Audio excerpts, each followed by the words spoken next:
Masya Allah. Ini kesan habuk yang ada dalam rumah saya. Kekerapan saya bersihkan rumah 3 hari sekali. 3 hari sekali saya sapu. Tapi ini jumlah habuk yang terkumpul. Cuba bayangkan.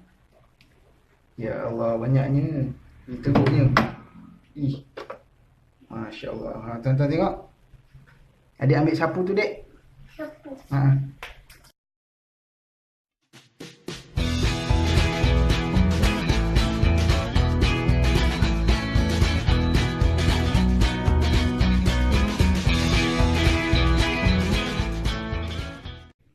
3 minggu saja tuan-tuan. Bayangkan banyak macam ni. Okey. Takkan kita nak biarkan ahli keluarga kita menghirup udara dan juga menyerap benda-benda ni.